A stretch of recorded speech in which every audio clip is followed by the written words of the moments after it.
राजस्थान के बीकानेर जिले की लूणकरणसर तहसील। ये तहसील अपनी संस्कृति और ऐतिहासिक विरासत के लिए अपना अलग महत्व रखती है। इस शहर को कलाकारों का शहर भी कहा जाता है। ऐसा इसलिए क्योंकि यहाँ के लोग बेहद नायाब प्रतिभा के धनी हैं। लूणकरणसर में रहने वाले लोग बिना किसी चिंता के जीवन जीना पसंद करते हैं। यहाँ के पुरुष ही नहीं, महिलाएं भी आत्मनिर्भर हैं, स्वावलंबी हैं।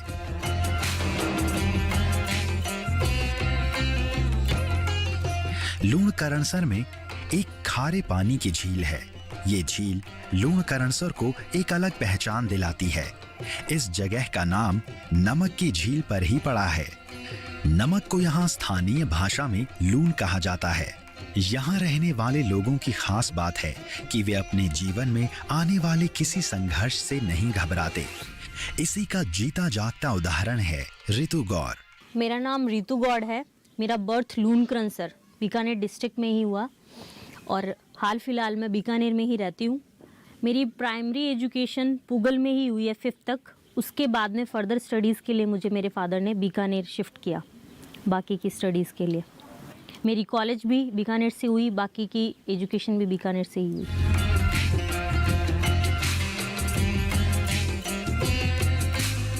लूणकरणसर से लगभग 120 किलोमीटर दूर स्थित है पूगल गांव।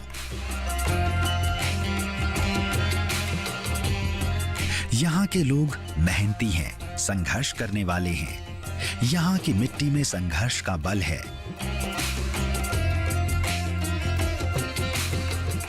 यही रितु गौर की प्रेरणा का भी स्रोत बना। जहाँ पे राजस्थान के अंदर बच्चों को लड़कियों को स्पेशली एजुकेशन में इतनी प्रायोरिटी नहीं दी जाती है। मेरे सराउंडिंग्स में जहाँ 18 की एज में लड़कियों की शादी हुई है, बीकॉम से ज़्यादा जिन्होंने पढ़ाई नहीं की, वहाँ मैंने एमकॉम अपनी कंप्लीट स्टडीज़ करके अपना करियर चूज़ करके उसके बाद में मेरे फादर ने मेरी शादी की है।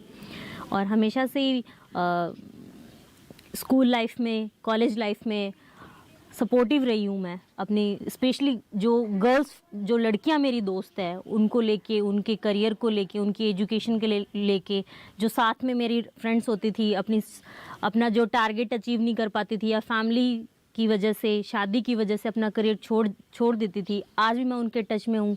कैसे भी करके उनको हम सपोर्ट करें। यहाँ के लोग किसी भी मुसीबत से नहीं घबराते, उसका सामना करते हैं।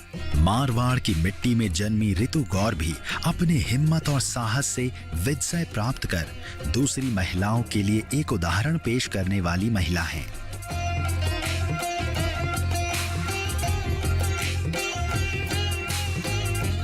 रितु गौर पूगल की ऐसी महिला हैं जो आत्मविश्वास से भरपूर हैं, स्वावलंबी हैं, आर्थिक रूप से आत्मनिर्भर हैं।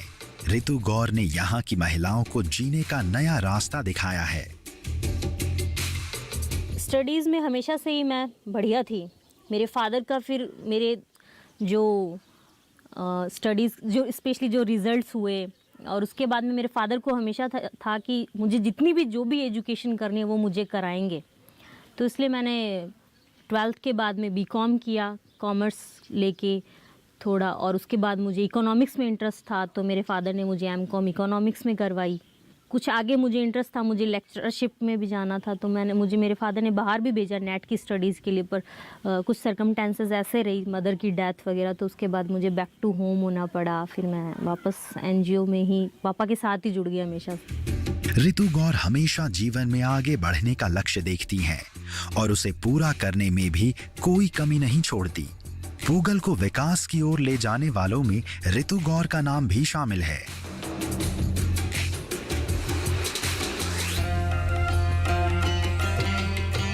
यहाँ की महिलाओं के चेहरे पर आत्मनिर्भरता का आत्मविश्वास देखा जा सकता है। इस आत्मविश्वास के पीछे है रितु गौर। चारों ओर खुशी से बच्चे खेल कूद रहे हैं। महिलाओं के चेहरे पर खुशी है। ये भरोसा है कि जीवन में अपनी एक अलग पहचान बना रही हैं और इसका सारा श्रेय जाता है रितु गौर की मेहनत और लगन को।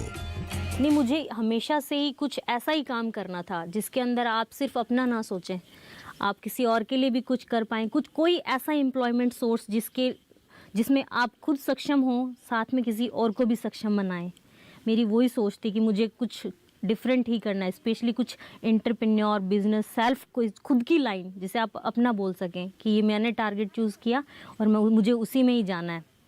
तो बस उसी के साथ मैंने ज्वाइन तो एनजीओ किया था, स्किल डेवलपमेंट प्रोजेक्ट्स वगैरह के साथ किया था, बट उसमें काम करते करते जब फील्ड में मैंने विजिट्स किए तब मुझे पता लगा कि यहाँ पे सबसे ज़्यादा मतलब प्रॉब्लम लेडीज़ में एम्प्लॉयमेंट की है।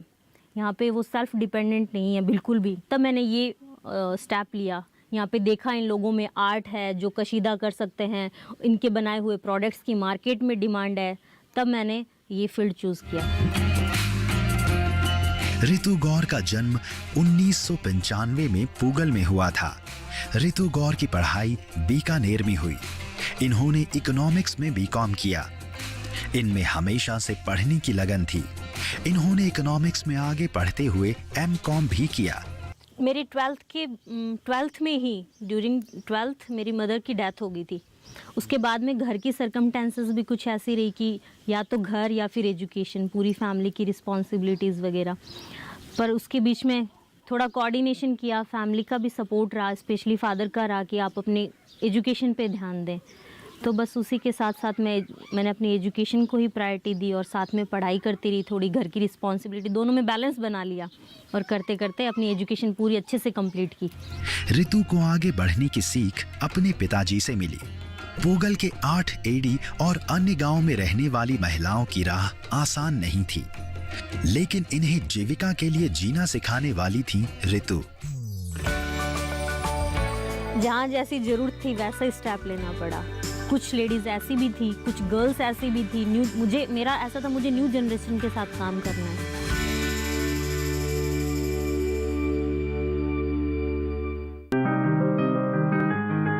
बीमारियों से कैसे बचेगी फसल? मवेशियों की मुश्किलों का क्या है हल? कहां से लाएं बीज, कितनी लगेगी खाद? किसानों के हर फोन का विशेषज्ञ देंगे जवाब। देखिए हेलो किसान लाइव, सोमवार से शुक्रवार शाम 6 बजे।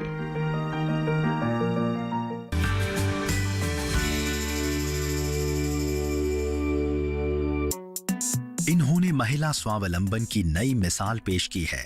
रितु हिम्मत दिखाते हुए उस समय आगे आई जब महिलाओं को घर से निकलने की इजाजत नहीं थी, अनजान लोगों से बातचीत करने की मनाही थी, पर्दे में रहने वाली महिलाएं अपने बारे में सोच नहीं पाती थीं। लेकिन रितु गौर ने हार नहीं मानी। इनके जीवन में नई उम्मीद बनकर आई रितु।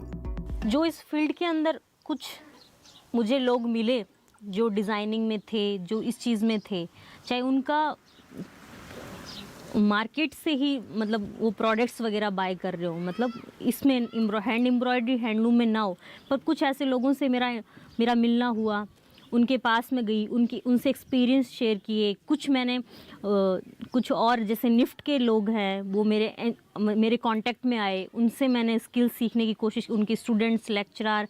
मेरे पास कोई डिप्लोमा, कोई डिग्री नहीं थी उस चीज़ के लिए, पर लोगों से ही सीखना मेरा रुचि थी। तो लोगों से सीखते सीखते इस चीज़ को मैंने आगे अपने वर्क में उस चीज़ को लिया। लेकिन पूगल की महिलाओं को अपने पैरों पर खड़ा करना रितु गौर के लिए आसान नहीं था। ये समय रितु के लिए काफी मुश्किल था, लेकिन इन्होंने हिम्मत नहीं हारी। ऐसी जगह है जहां घर की बहू को पर्दा करने की प्रथा का चलन है, वहां रितु गौर घर से बाहर निकलकर समाज सेवी संस्था चला रही हैं और पूगल की महिलाओं की कला को देश के अन्य राज्यों तक पहुंचा रही थी।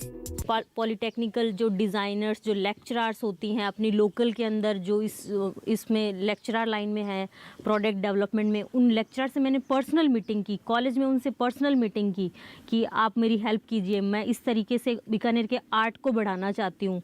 तो उनके पास जो उनके एक्सपर्ट स्टूडेंट्स थे उनसे मेरी स्पेशली मीटिंग्स रही, उनसे मैंने सीखा, उनको मैंने अपने घर बुलाया, उनके पास गई, उनके साथ बैठ के उनकी फाइल्स लेके प्रैक्टिकली जो उन्होंने अपनी पूरी कॉलेज से सीखा था, उनकी सर्कमस्टेंसेस ऐसी कि वो आगे नहीं बढ़ पाई, वो मेरा इंटरेस्ट देके ऐसे हो जाती चलो यही कुछ कर ले। जहां हमारा समाज घर की लड़कियों को, खासकर शादीशुदा महिलाओं को घर से बाहर पैर रखने नहीं देता। महिलाओं को आगे बढ़ने के लिए प्रेरित करना और उनकी कला को दुनिया तक पहुंचाना ऋतु के लिए आसान नहीं था। पूगल के रेगिस्तानी इलाकों और दूर दराज के गांवों के लोग विस्थापित होकर यहां आए थे। मैंने पहले तो बिल्कुल यहाँ पर कोई रोजगार नहीं था। गांव में पानी के लिए, पीने के लिए पानी नहीं था और सड़क भी नहीं थी। अब तो यहाँ पर जो रोजगार हो गया, जैसे काम बढ़ गया है तो भी सड़क भी अभी तैयार होगी। इधर सड़कें आती है, गाड़ी साधन भी मिलते हैं। पहले बिल्कुल कुछ नहीं था, अभी तो उसमें जो परिवर्तन हो गया है गाँव में। देखो, कुल मिलाकर बात ये है यहाँ मतलब आठेड़ी गाँव की जो पूरे परिवार जो है वो महिलाओं के ऊपर ही चल रहे हैं और उनका जो हस्बैंड, पति भी, वो भी उनके ऊपर ही आश्रित है और पूरा परिवार, बच्चे और समाज को भी जोड़ने और चलाने का काम करते हैं। यह कशीदाकारी कला में माहिर थे। कशीदाकारी कला एक प्रसिद्ध कला है। यहाँ के लोग इस कला को पूगल तक ही नहीं, दूसरे राज्यों तक भी लेकर जा रही हैं। इन महिलाओं को काम करते देखकर ऐसा लगता है जैसे इनके हाथों में जादू है। कसीदा जो इनका प्रमुख व्यवसाय है, कसीदा जो बहुत सारी संस्थाएं चलाती है मतलब यहाँ पर ऋतु जी के यहाँ आने से और कर रही हैं काम सारा। तो इस हिसाब से मतलब महिलाओं का प्रोग्रेस काफ़ी हुआ है यहाँ। हालांकि अशिक्षा है, अशिक्षा को लेकर के और जो दूसरे काम मिलने चाहिए वो तो इनको नहीं मिल रहे हैं, लेकिन ये कसीदा है, इनसे मतलब ये अपना रोज़गार और घर चला रही है आराम से। तो वो सब सैंपल्स वगैरह मैंने कलेक्ट किए, मेरे कुछ फ्रेंड्स वगैरह को दिखाए, मेरे कुछ रिश्तेदारों को दिखाए, कुछ मेरे बाहर से फ्रेंड्स आए थे तो उन्होंने देखा तो उनको ऐसे था कि ये तो बहुत ही बढ़िया चीज़ है, जो कशीदा है वो बहुत बढ़िया चीज़ है। ये आपके बीकानेर का रूट है, आर्ट है, जिसे कोई जानता ही नहीं है।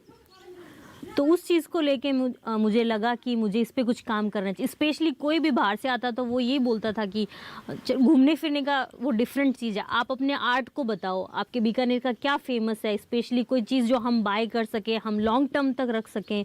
तो उस चीज़ के लिए मुझे लगा कि कशीदा, उसके सैम्पल्स, चाहे उससे बनाए हुए क्लोथ्स, बैग्स, कुछ भी मैं बनाऊँ, वो एक तरह से निशानी होगी कि ये बीकानेर का आर्ट है। तब मैंने उससे रिलेटेड कुछ चीज़ें बनानी स्टार्ट की। कशीदाकारी कला कपड़ों पर कपड़े, सुई और धागा या सूत के साथ अन्य सामग्री की हस्तकला है। कशीदाकारी की कढ़ाई में धातु, स्ट्रिप्स, मोती, पंख, सीपियां, सितारे और विभिन्न अन्य सामग्री को भी शामिल किया जा सकता है। कशीदाकारी कढ़ाई की एक विशेषता ये है कि बुनियादी तकनीकों से ही इस पर आज भी काम किया जा सकता है। इसमें टाके, चेन स्टिच, फंदा या कंबल टांका, साटन टांका, उल्टे हाथ की सिलाई जैसे बहुत से तरीके होते हैं। इस कढ़ाई में कपड़े पर 1 या 2 स्टिच से की जा सकती है और इसमें आम तौर पर प्रकृति के खूबसूरत चित्र उकेरे जाते हैं। इस खूबसूरत कढ़ाई की शहरों के साथ साथ फैशन इंडस्ट्री में भी खासी मांग है। मेरा कुछ ऐसा था कि इवन जो फैब्रिक भी लूँ वो भी मुझे टेक्सटाइल नहीं चाहिए, वो भी हाथ का बना होना चाहिए, जो कोई आर्टिजन बनाता हो, जिसको मैं एम्प्लॉयमेंट दे पाऊँ। तो मैंने हैंडलूम फैब्रिक ही चूज़ किया। हैंडलूम फैब्रिक के साथ में मैंने कुछ एक्सपेरिमेंट किए, कुछ कुर्ता, कुछ प्लाजो, स्कर्ट्स, स्पेशली गर्ल्स के जो वेयरिंग आइटम है वो सब बनाए और फिर उस पर हैंड एम्ब्रॉयडरी की सैम्पलिंग वगैरह सब कुछ करके उनको किस लेवल पे पुट करना है, क्योंकि अगर आप हैंड एम्ब्रॉयडरी अपने प्रोडक्ट्स में ज़्यादा डालते हो तो आपकी प्रोडक्ट की कॉस्टिंग बहुत ज़्यादा जाती है, जो कि हर किसी के लिए बाइंग, वो उसको बाय नहीं कर सकता है, हर कोई इसको बाय नहीं कर सकता। प्रोडक्ट की बहुत हाई रेट्स चली जाती है। सब चीज़ को ध्यान में रखते हुए एम्ब्रॉयडरी इतनी कि फैब्रिक की डिज़ाइन ऐसी कि दोनों को मैच करो और उसके बाद में उस प्रोडक्ट की कॉस्टिंग भी ऐसी रहे कि हर कोई उसको बाय कर सके, ताकि हम उसकी डिमांड बढ़ा सके। अगर हाई रेट्स में ही रखेंगे तो उसकी डिमांड नहीं बढ़ेगी। स्पेशली बीकानेर के मार्केट में मैं उसको सेल नहीं कर सकती, मुझे बाहर जाना पड़ेगा, फिर उसमें भी बहुत एक्सपेंडिचर रहता है। तो तब करके कुछ ऐसी डिज़ाइंस, ऐसे मोटिव्स, ऐसा फैब्रिक, सब कुछ का सिलेक्शन किया कि हम एक बहुत इफ़ेक्टिव प्रोडक्ट बना सके जिसे सब परचेज कर सके। ऋतु ने यहाँ की महिलाओं की कशीदाकारी को निखारने, उन्हें रोजगार से जोड़ने और स्वावलंबी बनाने में बहुत मदद की। बेशक ये आसान काम नहीं था। शुरुआत में इन लोगों को समझाना बहुत मुश्किल होता था कि वे अपनी कशीदाकारी कला को बाहर के लोगों को दिखाएं। गांव की इन महिलाओं को अन्य लोगों से बात तक करने पर मनाही थी। ऋतु को इन महिलाओं की मदद करने के लिए कहीं से भी किसी तरह का कोई सहयोग नहीं मिला। तब ऋतु ने इन महिलाओं से बात करने की तरकीब ढूंढनी शुरू की। इन्होंने सबसे पहले इनसे सामान खरीदना शुरू किया। गांव की महिलाओं को उस समय आत्मविश्वास आया जब इनकी आमदनी बढ़ने लगी और इनकी कारीगरी को पसंद किया जाने लगा। जहाँ जैसी ज़रूरत थी वैसा ही स्टेप लेना पड़ा। कुछ लेडीज़ ऐसी भी थी, कुछ गर्ल्स ऐसी भी थी। मेरा ऐसा था, मुझे न्यू जनरेशन के साथ काम करना है, उनको सिखाना है, उनके साथ करना है। तो जहाँ जैसी ज़रूरत थी डोर टू डोर भी गई, कुछ गर्ल्स की हेल्प ली। ग्रुप के साथ भी ज़रूरी था। अगर आप लॉट में ऑर्डर्स लेने की आपकी कैपेसिटी हो जाती है तो आप ग्रुप से ही काम करवा सकते हैं। और कभी कभी ऐसा होता है कि किसी इंडिविजुअल का काम, क्योंकि हैंड एम्ब्रॉयडरी का काम हो रह गया, बहुत सफाई से जो कर सकता है उसी ही हेल्प लेनी पड़ती है। तो बहुत बार इंडिविजुअल्स भी मिले बहुत सारे जिनका काम बहुत अच्छा था, जो घर में सिर्फ एक बंदी है, कशीदा कर रही है, काम बहुत अच्छा कर रही है, उनको भी कैच किया, कुछ ग्रुप्स को भी कैच किया, ताकि अगर मेरे को अच्छा ऑर्डर मिलता है या फिर मैं अच्छे से प्रोडक्शन कर पा रही हूँ तो मैं सबकी हेल्प ले सकूँ। सबसे कॉन्टेक्ट्स रखने की कोशिश की, सबको ऑर्डर दे के रखने की कोशिश की कि ताकि हमारा लिंक बना रहे। वुमेन एम्पावरमेंट ही मेरा टारगेट है कि ज़्यादा से ज़्यादा लेडीज़ को मैं अपने साथ जोड़ूँ। वो किसी भी सेक्टर में जाना चाहे, वो फ्रीडमली जाए और आगे बढ़े।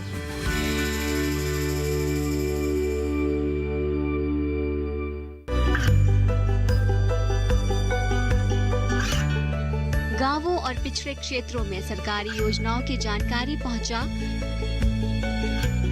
देश में कौशल और क्षमता विकास कर ग्रामीणों को सामाजिक बदलाव और विकास से जोड़ने की दूरदर्शन किसान की पहल चौपाल चर्चा देखें सोमवार से शुक्रवार सुबह 9 बजे।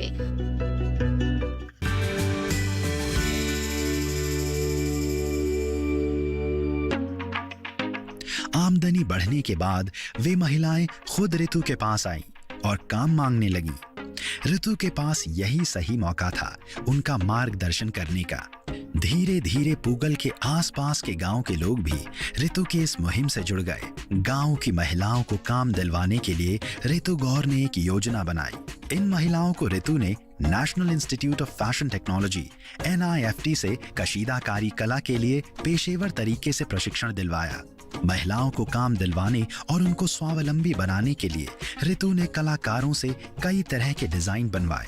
साथ ही महिलाओं को आधुनिक और नए डिजाइन का अंदाजा भी हो जाए। जहाँ उनके पास एम्प्लॉयमेंट, सेल्फ एम्प्लॉयमेंट नील था, एग्रीकल्चर था उनके पास ऑप्शन में, वहाँ पे अब उनका जो आर्ट था वो बाहर ही नहीं आ रहा था, कोई एम्प्लॉयमेंट सोर्स नहीं था। वो अपने घर में रेगुलर अपने रीति रिवाज के हिसाब से कुछ डिज़ाइनें बना रही थी, घर में ही रख रही थी। वहाँ हमने उनको एक अच्छे पे स्केल के साथ काम करवाया, अच्छी डिज़ाइंस दी, कम काम का अच्छा पेमेंट देने की पूरी कोशिश की और किया भी। तो उनका घर बैठे ही उनको एक अच्छा इनकम सोर्स मिल गया। जहाँ सब कुछ ज़ीरो था वहाँ आज घर पे बैठ के लेडीज़ 5,000, 7,000, 10,000 अपने काम के अकॉर्डिंग अच्छा पे स्केल ले रही है। इन महिलाओं का आत्मविश्वास बढ़ाने और समाज में इनकी पहचान बनाने के लिए ऋतु ने कई प्रदर्शनी लगवाई। इससे लोगों को नए नए डिजाइन देखने और पसंद करने का मौका मिला। ऋतु को लंबे समय से जिस चीज का इंतजार था वही होने लगी। प्रदर्शनी का गांव की महिलाओं को बहुत फायदा पहुंचा। देखते ही देखते कशीदाकारी कढ़ाई के ऑर्डर आने लगे। अच्छा फील होता है, बहुत अच्छा फील होता है कि जो ड्रीम था एटलीस्ट उसका फर्स्ट स्टेप उठा लिया, कर पा रहे हैं, बहुत अच्छे से कर पा रहे हैं। बहुत प्रॉब्लम फेस की, बहुत ज़्यादा की, इवन अभी भी बहुत ज़्यादा चैलेंज है सामने। इतना बड़ा मार्केट जहाँ पे रेडीमेड गारमेंट्स इतनी चीप रेट्स पे अवेलेबल है, वहाँ पे आप कस्टमर को बार बार बताओ कि हाँ हमारा प्रोडक्ट महंगा है, दूसरों से अलग है, क्योंकि ये हैंडलूम फैब्रिक है, एक आर्टिजन ने बैठ के उसको कपड़े को बनाया है, ये मशीन से नहीं बना। जो यंग जनरेशन है वो तो हमारे प्रोडक्ट को समझती भी नहीं है। जो थोड़े एज के हैं, जिन्होंने कभी घर पे बैठ के एज अ हॉबी कुछ डिज़ाइन किया है, कुछ बनाया, वो तो फिर भी हमारे प्रोडक्ट को इम्पोर्टेंस देते हैं, वो उस चीज़ को समझते हैं। तो हमारे लिए सबसे बड़ा चैलेंज यही है कि यंग जनरेशन को, जो कि पूरा ट्रेंड्स के पीछे भाग रही है, उसको हम कैसे अपना क्लासी डिज़ाइंस हमारा स्मूथ फैब्रिक कॉटन और ये हैंड एम्ब्रॉयडरी को समझाएं और बताएं कि इस प्रोडक्ट को बाय कीजिए, इससे कितना फ़ायदा है। पीछे एक पूरा चेन है जिसको एम्प्लॉयमेंट मिलता है, स्पेशली जो बहुत नीडी पीपल है उनको। रितु के धैर्य और मेहनत का नतीजा है कि अब वे इन सभी महिलाओं को गांव के बाहर भी ले जाने लगी हैं। आमदनी अच्छी आती देख इन महिलाओं का भी हौसला बढ़ा। रितु को इन महिलाओं को आत्मनिर्भर बनाने की राह में कई अड़चनें आई, लेकिन हार ना मानते हुए इन्होंने आखिरकार सफलता हासिल की। अब पूगल में ही नहीं बल्कि पूरे राजस्थान में और बाहर भी इन महिलाओं की कशीदाकारी कढ़ाई को खूब पसंद किया जाता है। इनिशियल लेवल जब मैंने यहाँ स्टार्ट किया, जहाँ पे लेडीज़ कम्प्लीटली अनएम्प्लॉयड थी, कुछ करना चाह रही थी अपने बच्चों की एजुकेशन के लिए, किसी भी चीज़ के लिए, अपनी छोटी छोटी रिक्वायरमेंट के लिए, वो नहीं कर पा रही थी। वहाँ पे अब उनके पास अपना पेमेंट रहता है, जैसे कि महीने में उनका 5,000, 7,000, 10,000 पेमेंट आ जाता है। अगर वो चाहे तो अपने बच्चों को एजुकेशन में इंडिपेंडेंट है वो अपने हस्बैंड से, वो अपने बच्चों को एजुकेशन दे पा रही है। साथ साथ वो अपनी ज़रूरत के लिए अपने हस्बैंड से नहीं मांगती। वो उनकी लाइफ में बहुत चेंजेस है, जैसे कि छोटी छोटी ज़रूरत के लिए अब उनकी किसी पर डिपेंडेंसी नहीं है। वो अपना खुद का खर्चा भी चलाती है, साथ में अपने बच्चों का भी खर्चा चलाती है, उनके एजुकेशन पे भी इन्वेस्ट कर पाती हैं। तो लाइफस्टाइल में बहुत चेंजेस है उनके। अब ये महिलाएं खूब अच्छा कमा रही हैं। अब इनके घरों में रोशनी के दिए जल रहे हैं। इन महिलाओं की खुशी को इनके चेहरे की चमक देखकर पहचाना जा सकता है। अब ये महिलाएं स्वावलंबी होकर अपने बच्चों का अच्छी तरह से पालन पोषण कर पा रही हैं। ज़्यादा इनकम आएगी तो रोजगार भी जब मिलेगा, हर घर में मिलेगा तो उनमें रोजगार होगा। इनकम ज़्यादा आएगी तो विकास अपने आप हो जाएगा, घर में परिवर्तन हो जाएगा। हमारे को बहुत अच्छे काम देते हैं, ऑर्डर वगैरह हम तुझे लाते हैं, हमारा काम हमारा मिलता है। हम आगे बहुत महिलाओं को उनको भी रोजगार मिलता है।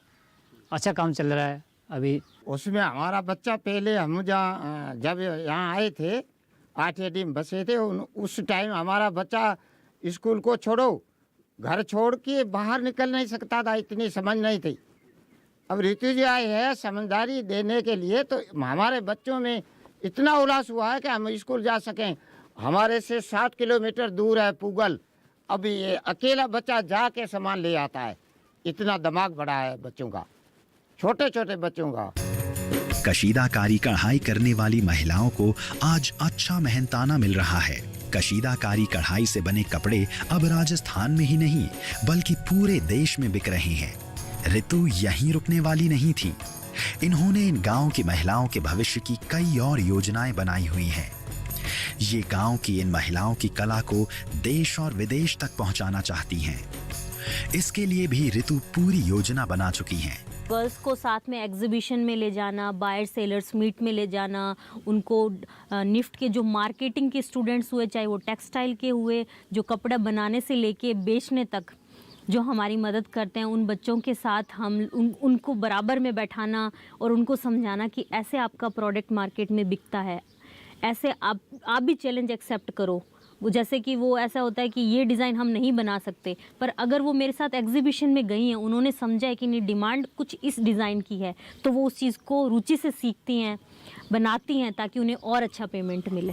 कशीदाकारी कला से लोग इतने प्रभावित हैं कि अब कई बड़े ब्रांड भी इनसे जुड़ने के लिए तैयार हैं। बड़े ब्रांड से जुड़ने के बाद इन महिलाओं को ऊंचाई के शिखर पर पहुंचने से कोई नहीं रोक सकता। इन लोगों की कला को इससे राष्ट्रीय और अंतर्राष्ट्रीय पहचान मिल जाएगी।